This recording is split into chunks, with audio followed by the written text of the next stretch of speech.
mabe quotidien do haare mojan musibe mabe enatina be bone yodan gachenare fulbe gachen haare mojan gachen haare fuladu gachen haare yodan hodibe mabe quotidien do haare mojan musibe mabe enatina be bone yodan assalamu alaikum mabe fuladu on calminama min miñago yimɓe fuladu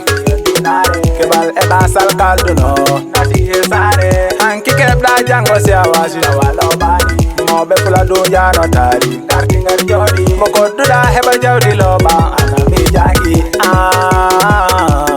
ami jagi moko duda heba jawdi loba ana famani bandiam helaw ju berne argonen kodum gonden do bijem jalden buranta kam fuladu mboppen harende dum nafani en buranta kam min gollen fuladu haya so gachenare fulbe gachen haare mojan gachenare fuladu gachen haare yodan hodibe mabe quotidien do haare mojan musibe mabe enatina be bone yodan gachenare fulbe gachen haare mojan gachenare fuladu gachen haare yodan hodibe mabe quotidien do haare mojan musibe mabe enatina be bone yodan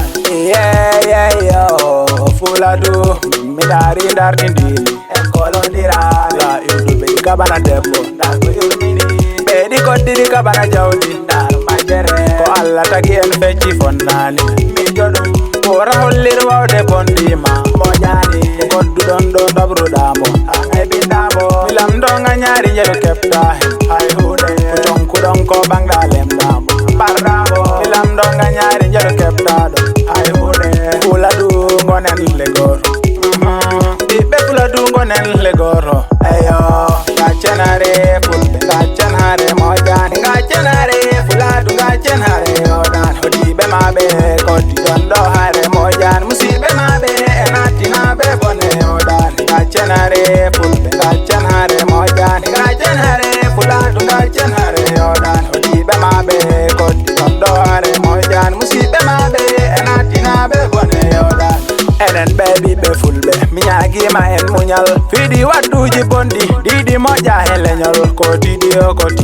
waraka be fila jawdi quotidien ko satti waraka be fila debbo enen baby be fuladu be wonen nene goro miñago jali be fuladu non baba goro bam sukullo e dongo dara jiam wonen nene goro bandi mike e moko bapullo wone baba goro kaydo e dadi bipullo wonen nene goro MC balejo he big bara wonon baba goro ak systeme fire bondo